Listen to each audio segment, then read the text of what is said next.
My family laughed when I attended my father's funeral. Then the lawyer read the will and they couldn't laugh anymore. The envelope didn't have a return address, just my name scrawled across the front in a stiff, all too familiar hand. I nearly threw it out with the rest of the junk mail, but something made me stop. My fingers trembled as I slid it open, already bracing myself for something I couldn't name. It was a funeral invitation. My father was dead. The paper felt like a blade cutting open wounds I thought had scarred over long ago. I stared at the paper, trying to feel something, shock, sadness, anger, but everything inside me went still. It had been 12 years since I heard anything from the Fletcher family, a full decade since I left Savannah, and every judgmental glance, every cold shoulder, every cruel word behind, they'd made it clear I wasn't one of them anymore. I still remember the day I walked away. Eli was just a baby, strapped into the backseat of my car while I drove with a busted lip and a suitcase full of baby clothes. My father's voice echoed in my mind, his last words to me, "You're no daughter of mine if you choose this path." I'd finally left the man who had broken more than bones, and instead of shelter, my father gave me shame. "You made your bed," he said, and that was it. But I didn't fall apart. I built a new life for us in Atlanta, quiet, small, but safe. I got a job managing a bookstore, read bedtime stories to Eli, learned to breathe again. And even though my father never reached out, never apologized, never asked, I still sent money. Every month through old Mr. Hayes next door, I made sure he had what he needed. I never told anyone, especially not Eli. Each transfer was a silent plea for him to see me, to acknowledge the daughter he discarded. Now, I held this letter in my hands, and all I could think was, why now? Why invite the daughter you cast aside? Eli must have seen my face because he came up beside me and said quietly, "You going to go?" I didn't answer. My throat was too tight. I just stared at the words on that crisp white paper. Then he added, "Maybe he left more than a will, Mom. Maybe he left something for you." I looked at my son, 12 years old, my anchor, my witness, and something in me shifted. His eyes held a quiet strength, as if he knew this was my chance to reclaim what was stolen from me. I didn't know what I was walking into, but I knew this. If there was anything left to be said, I needed to hear it. So I folded the letter, packed my bags, and got ready to return to the place I swore I'd never see again. The chapel was smaller than I remembered. Wooden beams overhead, stained glass muted by a gray Savannah sky. It should have felt sacred, but the air inside was heavy, sour with old perfume, and even older resentment. I stepped through the double doors with Eli beside me, his small hand tucked tight into mine. Heads turned before we'd made it halfway down the aisle. Whispers flared like sparks. Some didn't bother hiding their surprise, others just stared like they were watching a ghost. And then I saw them. Clara and Nate stood near the front, black clothes tailored to perfection. Grief applied like makeup, just enough to be noticed, not enough to smear. Clara's eyes locked on mine first. A flicker of disbelief, then her lips curved slow and sharp. Her gaze was a dagger, slicing through years of silence with venomous precision. "Well, well," she said under her breath, loud enough for the pews around her to catch every word. "Guess the prodigal daughter thinks there's money left." Nate let out a quiet chuckle, but his eyes didn't hold humor, only judgment, the same kind I grew up with. His smirk was a challenge, daring me to disrupt their carefully crafted narrative. I didn't answer. I just kept walking, eyes forward, spine straight. Even though everything in me wanted to turn around and bolt, I found a seat at the far end of the last pew, back row, as far from them as I could get. I didn't come for them. I didn't come for drama. I came to say goodbye. Eli slid in beside me, clutching my hand tighter. I could feel his fingers trembling. I leaned down slightly, whispered, "It's okay, baby. We're just here to sit." But I knew it wasn't okay, not really. From up front, the preacher cleared his throat. The service began. Prayers, a few shaky eulogies, the kind of polite mourning that sounds rehearsed. Hollow. My name wasn't mentioned once. No one even acknowledged I was his daughter. They skipped from childhood memories straight to Clara's tireless care, Nate's business trips home to help manage things. The narrative was neat, tidy, edited. Their words were a deliberate erasure, each one a nail in the coffin of my existence in this family. My father had died the way he lived, with a story that left me out. Eli leaned, his head against my shoulder, quiet and still. I stared ahead, but my ears burned with every sideways glance, every snicker hidden behind a tissue. I wasn't crying, but not because I didn't want to. I'd just done all my crying years ago. When the service ended, people began to file out. A few walked past me without a glance. One older cousin offered a stiff nod, then looked away. Clara brushed past like I didn't exist. Nate followed, stopping just long enough to look me in the eye. "Didn't think you had the guts to show up," he murmured. His voice dripped with disdain, as if my presence was an insult to their legacy. I met his gaze without flinching. "Neither did I," he smirked. "Don't get comfortable. It's not your story anymore." He turned and walked off, and I sat frozen in that pew, Eli's head still resting against me, my hand wrapped around his like it was the only real thing in the room. They didn't know I wasn't there to be in the story. I was there to finish it. The Fletcher family home hadn't changed. Same white columns, same red brick, same ivy curling up the porch like it was choking something beneath. But stepping through the front door after 12 years felt like walking into a freezer. Cold, sterile, silent in all the wrong ways. The guests had already begun to gather. Cousins, old neighbors, a few business partners. I recognized most of the faces, though none of them looked at me directly. Their conversations dropped to whispers when I entered the room, but I could feel every sideways glance like a pin prick to the skin.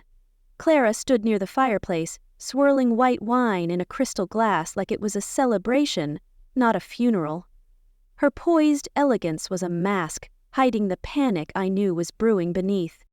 Nate leaned casually beside her, one hand tucked into his blazer pocket, the other holding a matching glass of red. They looked more like hosts at a cocktail party than children mourning their father.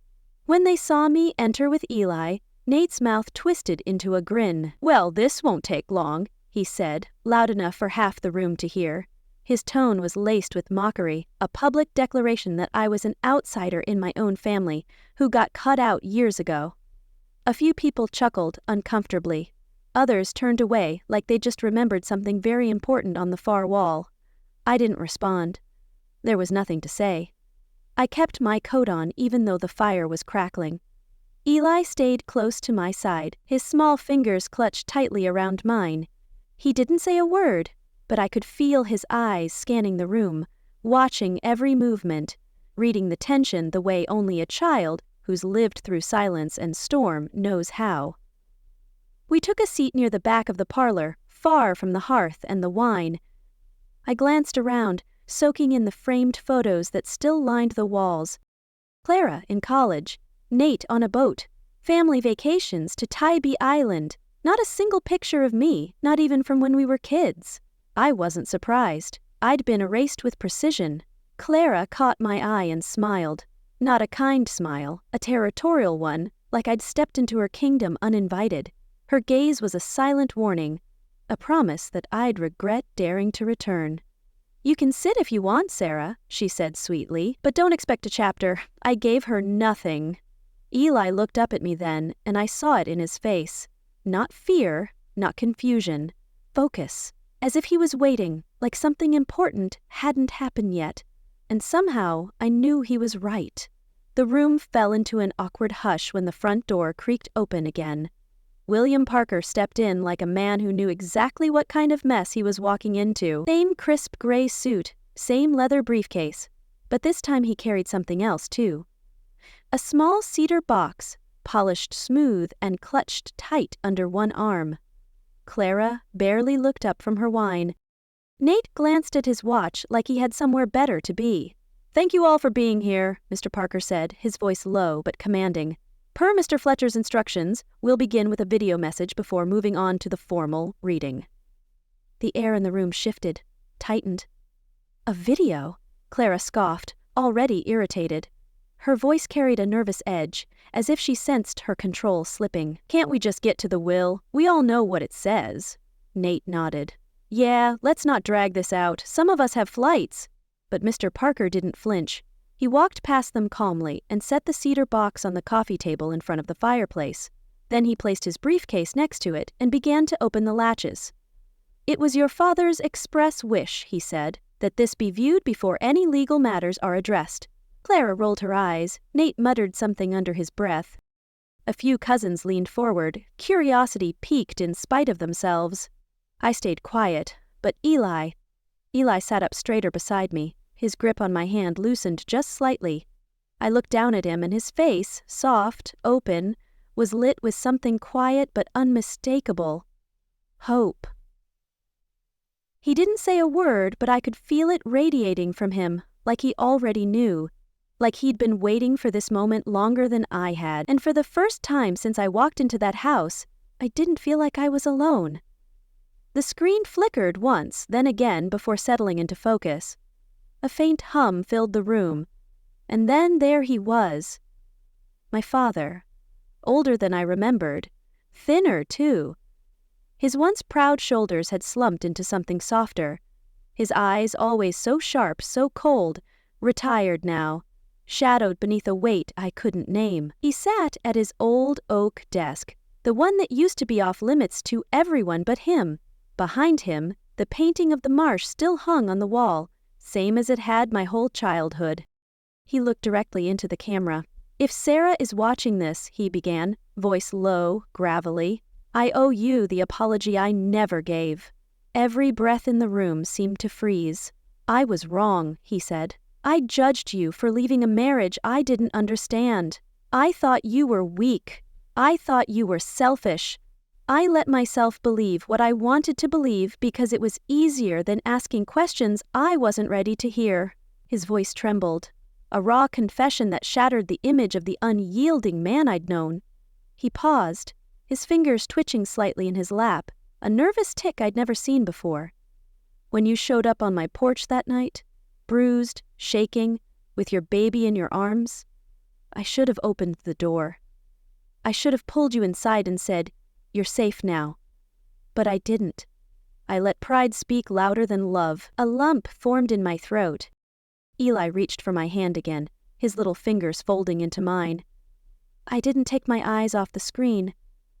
I told myself I was doing the right thing, that I was teaching you responsibility, but truth is I was punishing you for leaving, for choosing yourself, for daring to be stronger than I ever taught you to be." Behind me I heard the subtle shifting of chairs, someone exhaling too loudly. But I didn't turn. I couldn't. Not now. I found out the truth, Sarah. A few months ago, Hayes came by with an envelope, said it was from a friend who wanted to cover the heating bill. The handwriting. It didn't take long to figure it out. He leaned forward slightly, eyes glinting. "You sent money every month for years, quietly. No credit, no contact, just care. Even when I gave you nothing in return, even when I pretended you didn't exist, you never stopped being my daughter. Even when I stopped being your father." His words were a lifeline, pulling me back from the abyss of their rejection. My breath hitched. I blinked hard, trying to keep the tears from falling, but they were already there, hot, fast, silent. "I watched you from a distance," he continued. "Hayes told me how you were doing, about the bookstore, about Eli.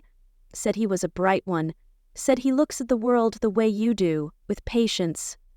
He smiled then, a small, tired smile. And it broke me. "I don't deserve your forgiveness, Sarah, but if I can leave you with anything, let it be this. I was wrong, you were right. You did what I should have done a long time ago. You protected your child. You walked away from pain, and you built something better." He drew in a shaky breath. "I don't want to be remembered as the man who turned his back on his daughter. So I've changed the will. They don't know yet, but they will." Gasps fluttered around the room like startled birds. Clara's wine glass trembled in her hand, a crack in her composed facade. Alex one cursed under their breath. Clara shifted sharply in her seat, Nate's jaw tensed. I barely heard them. All I ever wanted was to be proud of my children, my father said. And I am. Of you. Of the woman you became when I wasn't looking. The screen dimmed for a moment, then lit back up with his final words. Tell Eli thank you for giving me one last chance to be a father, even if it was from a distance. Then everything went black. Silence fell, thicker than grief. No one dared to speak. But for the first time in 12 years, I heard my father loud and clear. The screen had barely gone dark when the murmurs began. Confusion, anger, denial. Mr. Parker didn't wait for silence. He adjusted his glasses, opened the leather folder on his lap, and said, The video was to provide context. Now, per Mr. Fletcher's revised, notarized, and legally binding last will and testament, I will read the final allocations. Clara let out a sharp breath through her nose, like she was preparing for war. Nate folded his arms across his chest and leaned back, smug again, like the video meant nothing. To my daughter, Sarah Elaine Fletcher, Parker began, his voice steady, formal, I leave the Savannah family residence, its contents, and surrounding land in full. I felt the room turn toward me, necks snapping, disbelief flashing behind every set of eyes. My hands were frozen in my lap, Eli still tucked inside mine. In addition, Parker continued, I leave to Sarah Fletcher the sum of $300,000, 0 cents in liquid assets, and all remaining balances in my retirement savings. The air shifted. Clara's face drained of color, her eyes blazing with a fury she could barely contain. He wasn't done.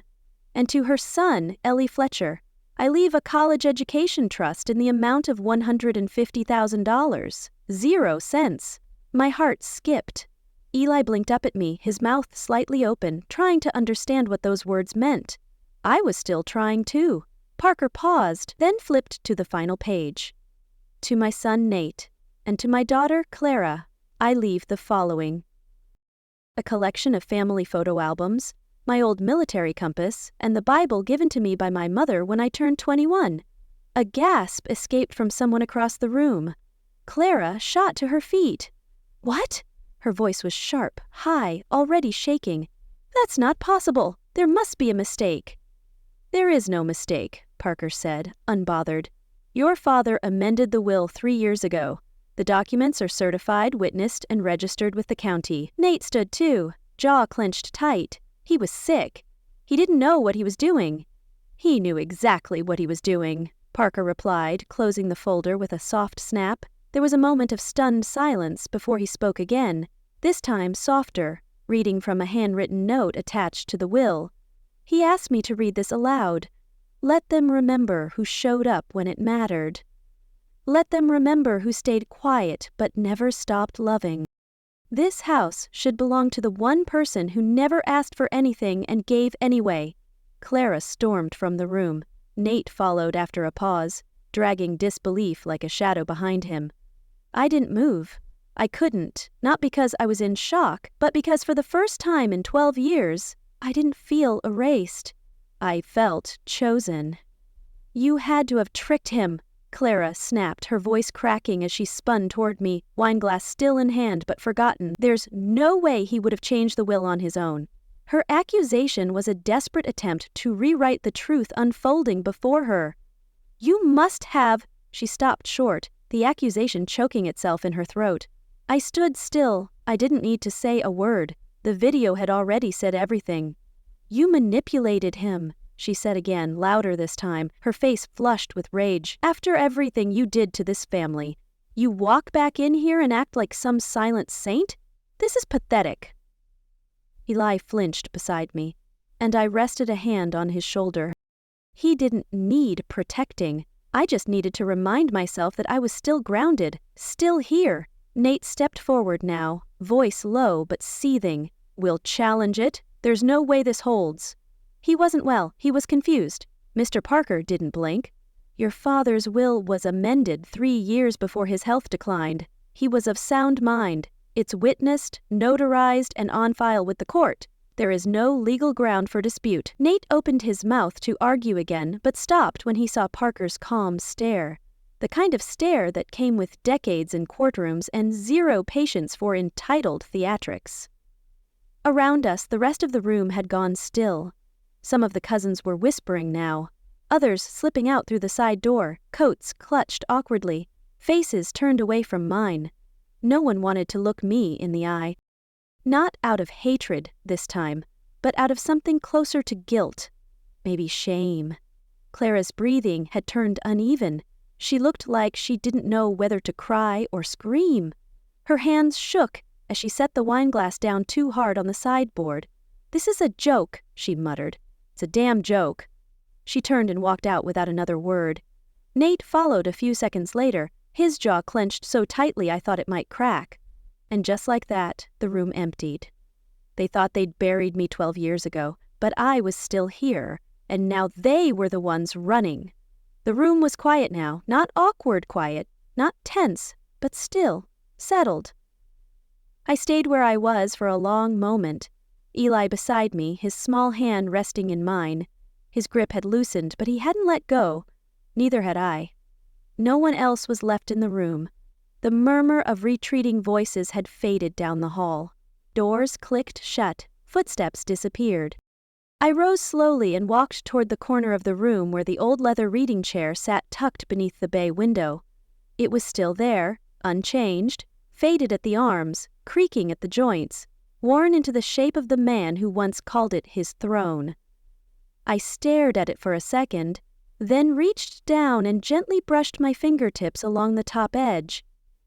"Goodbye, Dad," I whispered. "I forgive you." The words were a release, a final severing of the chains they'd bound me with. The words didn't catch in my throat. They didn't burn or twist. They just landed, like they had been waiting to. Behind me, Eli didn't speak. He didn't need to. The fireplace crackled softly, casting a warm orange glow over the room. The photographs on the mantel, the worn floorboards, even the air. It all felt different now. Not hostile, not heavy, just calm. I turned to look around the house one more time. For the first time in years, it didn't feel like a place that had banished me. It felt like a home that had finally exhaled. Maybe some ghosts don't leave. Maybe they just wait for the right words, and I had finally said mine. A month later, the house was quiet in a different way. The kind of quiet that comes after a storm. Not destruction, but stillness. Peace. Eli had claimed the sunroom for his art supplies. Every morning I found him there, sketching cardinals, blue jays, wrens, every bird he could spot in the backyard trees. His laughter sometimes echoed through the hallway, soft and bright, filling spaces that used to ache. One morning, a letter arrived in a plain white envelope. No return address, but I recognized the handwriting. Hayes. I opened it carefully. "Hands steady," he cried. "Sarah," the note read, "the day he realized it was you. I'd never seen your father look so small. He carried that truth with him until the end." It was a final gift, a confirmation that my silent sacrifices had not gone unseen. I folded the letter and stepped out onto the porch. Eli sat on the top step, sketchpad on his knees, tongue between his teeth as he shaded in a hawk's wings. I looked out over the lawn, the oak trees swaying gently in the breeze. "He saw me, in the end," I said aloud, not to anyone in particular. The girl they erased hadn't disappeared. She'd just been waiting for the truth to find its way home.